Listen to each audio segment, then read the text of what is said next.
परिग्रह शून्य जीवन, व्यवहार शून्य जीवन। जब उड़िया बाबा सभा में बैठे होते तो पूज्य बाबा की गर्दन झुकी होती, ऐसे बैठे होते। तो कभी कभी बाबा कहते, पंडित जी, गिरिराज वाले पंडित जी खड़े हो जाओ, तो खड़े। जब भाई जी का शरीर पूरा हुआ तो पूज्य पंडित बाबा ने देखा कि एक पालकी में आगे कुछ सखियां, पीछे सखियां, और चंवर डुलाया जा रहा है, और नवीन सखी पालकी में बैठी। तो गौर से देखा पूज्य भाई जी महाराज, पूज्य मास्टर बाबा बड़े ही संयमी, पूरे जीवन में कभी चीनी और नमक नहीं खाया, सब्जी में नमक नहीं, खीर में चीनी नहीं। इसलिए वहां कोई साधक टिकता भी नहीं था ज्यादा बाबा के पास। बाबा के जितने भी महान शिष्य हुए सब भगवत प्राप्त। सचल गिरिराज स्वरूप परम पूज्य पंडित श्री गया प्रसाद जी महाराज का जन्म कार्तिक शुक्ल षष्ठी संवत 1950 अंग्रेज तारीख अनुसार 15 नवंबर 1893 में हुआ। माता पिता का नाम श्रीमती कौशल्या देवी, श्री रामाधन मिश्र जी, कल्याणीपुर ग्राम, जिला फतेहपुर में इनका जन्म हुआ। पूज्य पंडित जी के पिताजी जीविका उपार्जनार्थ हाथरस में वास करने लगे, अतः वहीं पूज्य पंडित जी ने समग्र शास्त्रों का विधिवत अध्ययन किया। गुरुदेव स्वरूप में पूज्यपाद श्री उड़िया बाबा जी महाराज से पूज्य पंडित जी महाराज ने दीक्षा प्राप्त की। ऐसा वैराग्य का दिव्य स्वरूप पंडित जी के हृदय में जागृत हुआ कि पंडित जी ने अपनी जो धोती पहन रखी थी उसी को फाड़ करके अचला बना लिया, उसी में से कौपीन बना ली और अपने गुरुदेव का स्मरण करके, चिंतन करके धारण कर लिया। पूज्य श्री पंडित जी के विरक्त वेश को देख करके श्री सद्गुरुदेव परम पूज्य श्री उड़िया बाबा जी महाराज बड़े ही संतुष्ट एवं प्रसन्न हुए। पूज्य श्री पंडित जी के अंतर के विरक्तिपूर्ण भावों की झलक उनकी बाह्य वेशभूषा पर भी थी। ब्रजरस से रंगा हुआ घुटनों तक का एक अचला एवं एक कौपीन मात्र शरीर पर, मुंडित मस्तक, व्रजरज मंडित भव्य विशाल भाल। उस समय आप मूर्तिमान वैराग्य ही जान पड़ते थे। पूज्य पंडित जी को परम श्रद्धास्पद श्री उड़िया बाबा जी ने ये दिव्य आज्ञाएं दी। पहली, श्री गिरिराज गोवर्धन की तलहटी में जन संपर्क से बचकर एकांत में वास, ये पहली आज्ञा। श्री गिरिराज गोवर्धन की तलहटी में जन संपर्क से बचकर एकांत में वास। दूसरा, संयम और सदाचार का पालन, दृढ़तापूर्वक संयम और सदाचार का पालन। तीसरा, निरंतर श्री भगवान नाम जप में निष्ठापूर्वक तल्लीन रहना। चौथा, श्री भगवत प्राप्ति की तीव्र उत्कंठा। बस यही मुख्य साधन श्री उड़िया बाबा जी महाराज ने पूज्य श्री पंडित जी महाराज को प्रदान किया। पूज्य पंडित जी श्री गया प्रसाद जी महाराज के कुछ सदुपदेश। पूज्य पंडित जी अपने निज जनों को कहा करते, जा दिनासों श्री सदगुरु की शरण प्राप्त भई, वाही दिनासों नयो जन्म माने। या नूतन जन्म को श्री भगवत प्रेम प्राप्ति के द्वारा सफल बनावे। जा दिनासों श्री सदगुरु की शरण प्राप्त भई, वाही दिनासों नयो जन्म माने। या नूतन जन्म को श्री भगवत प्रेम प्राप्ति के द्वारा सफल बनावे। श्री भगवत प्रेम के लिए आवश्यक है कि यह जीवन अब श्री सदगुरु भगवान की आज्ञा अनुसार श्री भगवत भजन के लिए ही बने, उनकी आज्ञा अनुसार ही ढले, उनकी आज्ञा अनुसार ही जीवन चले, पवित्र बने। अपने शरीर, वाणी एवं मन द्वारा शुद्ध पवित्रतम कर्म ही बने, कोई अपवित्र कर्म ना बन पावे। भूल न देहूं उमारक पाऊं, ऐसा पंडित जी कहते। श्री भगवत राज्य में क्रिया को इतना महत्व नहीं है जितना महत्व उद्देश्य को है। श्री भगवत राज्य में क्रिया को उतना महत्व नहीं है जितना महत्व उद्देश्य को है। ये जो प्रारब्ध है ये भगवत राज्य में प्रवेश ना कर सके। श्री भगवान की माया के राज्य में ही यह प्रारब्ध को प्रवेश है। भगवान के राज्य में प्रवेश इस प्रारब्ध को ना है, अर्थात भगवान का राज्य नाम रूप लीला धाम से जो जुड़ा रहता है वो भगवत राज्य में ही प्रवेश पा चुका है। उसके ऊपर प्रारब्ध का कोई असर नहीं पड़ता, कोई प्रभाव नहीं दिखाता उसके ऊपर प्रारब्ध का। आंतरिक भाव ये है, ये मायाकृत शरीर पर ही प्रारब्ध का प्रभाव है। कोई ऐसा ना सोचे कि हमारे प्रारब्ध में होगा तो भजन कर लेंगे। नाम रूप लीला धाम ये प्रारब्ध के अधीन नहीं है। प्रारब्ध का प्रयोग केवल माया मात्र में है। माया का रचा हुआ केवल ये शरीर है। प्रारब्ध शरीर पे अपना प्रभाव दिखा सकता है। प्रारब्ध के अनुसार ना भजन होता है ना प्रारब्ध से भजन रुकता है।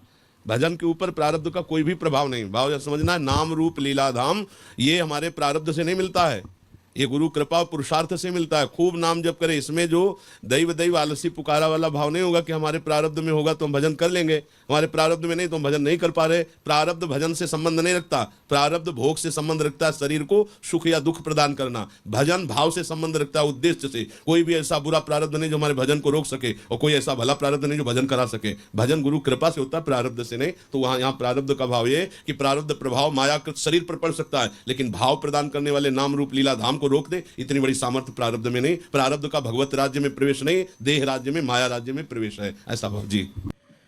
आत्मोन्नति के लिए ये दो कार्य परम आवश्यक हैं। निरंतर श्री भगवत भजन पहला, दूसरा आत्म सुधार, दूसरे की ओर दृष्टि ही ना जाए।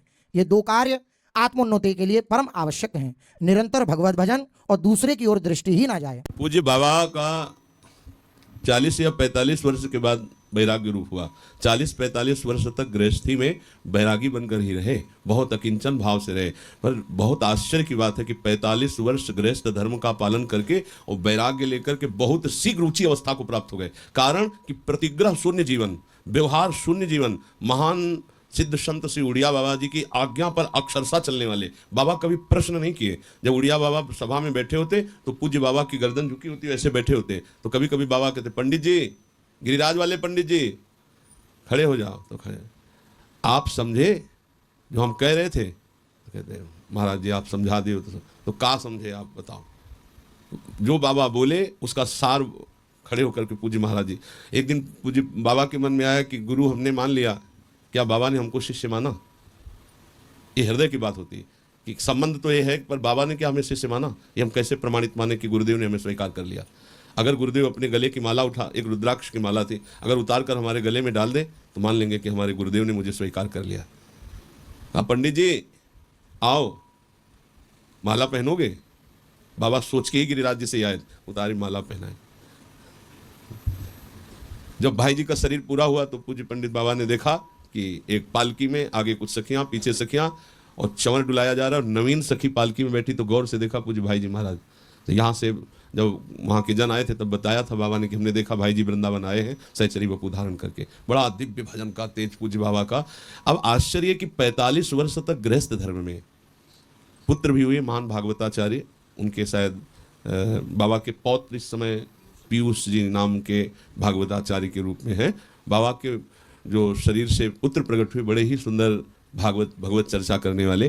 तो हमें ये आश्चर्य की बात है कि गृहस्थ धर्म में पुत्र परिवार से युक्त होते हुए जब वैराग्य लिया तो ऐसे महापुरुष बने जो हमारे विरक्तों के मुकुटमणि हैं, जो हमारे विरक्तों के आश्रयदाता है। घोर वैराग्य में जीवन। पूज्य ठाकुर बाबा, पूज्य मास्टर बाबा, बड़े बड़े सिद्ध, आज भी माधोदास बाबा, कई ऐसे सिद्ध महापुरुष बाबा के शिष्य रहे। यहाँ श्री गोरेदाव में श्री उपाध्याय जी नाम के एक महापुरुष बाबा के शिष्य थे। 35 दिन दरवाजा ही नहीं खोला, पानी ही नहीं पिया, इतना भगवान नाम में डूबे हुए आश्चर्य में महापुरुष, जिनके कई बार दर्शन हुए। पूज्य ठाकुर बाबा, हर समय जिह्वा उनकी बस ऐसे ऐसे चलती रहती, अश्रु प्रवाहित होते रहते। पूज्य मास्टर बाबा बड़े ही संयमी, पूरे जीवन में कभी चीनी और नमक नहीं खाया। सब्जी में नमक नहीं, खीर में चीनी नहीं। और इसलिए वहाँ कोई साधक टिकता भी नहीं था ज़्यादा बाबा के पास। बाबा के जितने भी महान शिष्य हुए सब भगवत प्राप्त, क्योंकि गुरु के आचरण और उपदेश शिष्य को महान बनाते हैं। पूज्य उड़िया बाबा का उपदेश पूज्य बाबा को ऐसे चलते फिरते साक्षात ब्रजमंडल में गिरिराज जी माने गए। बाबा हर समय भाव में डूबे रहते थे। एक बार देखा एक ब्रजवासिनी मैया माथे पे टोकरी गोबर की रखे और लाला को ऐसे अंगुली पकड़ाए लिए, साक्षात यशोदा मैया और नंद नंदन को देखा भाव में, बाबा विकल हो गए। कोई भी संत दिखा, बाबा साष्टांग दंडवत, बाबा साष्टांग दंडवत। किसी भी कोई बच्चा चला जाए, कोई संत, तो साष्टांग दंडवत। एक बार ये सपेरा जन वहाँ, तो बाबा ने साष्टांग दंडवत की। तो मास्टर बाबा ने कहा कि बाबा ये संत नहीं, ये तो सपेरा जन है। तो उनका तुम्हें सपेरा नजर आ रहा? अरे भगवान आए, संत आए। एक बार बाबा को भिक्षा करा लिए, एक ब्रजवासी ले गए। तो बाबा के घर में गुरु रूप से छवि रखी थी, खूब श्रृंगार किए हुए थे। तो बाबा 20 वर्ष हो गए थे, कभी दर्पण नहीं देखा था। तो बाबा ने देखा, बोले इतने महान वैष्णव की आप सेवा करते हो, साष्टांग दंडवत हुई अपनी छवि की। और कहा इन संत के दर्शन कहाँ होंगे? तो सब ब्रजवासी हंस रहे थे, बोले बाबा ये आपकी ही तो छवि। 20 वर्ष कभी बाबा ने दर्पण नहीं देखा, बस ऐसे ही रज ऐसे लगा लेते माथे पे अकिंचन भाव से। ये टाटा बिरला बड़े बड़े घुटने टेके बैठे थे कि कोई सेवा बाबा। एक बार रामचंद्र डोंगरे जी महाराज ने कहा कि आज हम बिना कुछ दिए नहीं जाएंगे, आपको लेना पड़ेगा, हट है हमारी, आपको लेना पड़ेगा। तो बाबा ने एक ब्रजवासी बैठे थे, उनसे कहा अच्छा 100 रुपया इनको दे दो, ब्रजवासी को 100 रुपया दे दो। तो उन्होंने कहा हम इतने में निहाल हो गए, आपने आदेश कर दिया। ऐसे अकिंचन भाव, कभी कुछ प्रतिग्रह नहीं। और लक्ष्मी नारायण मंदिर जो गिरिराज जी में विराजमान है मुखारविंद, तो एक छोटी सी कुटिया है, बाबा की अब भी कुटिया है वहीं, और वहाँ लिखा था स्त्री प्रवेश और दर्शन निषेध।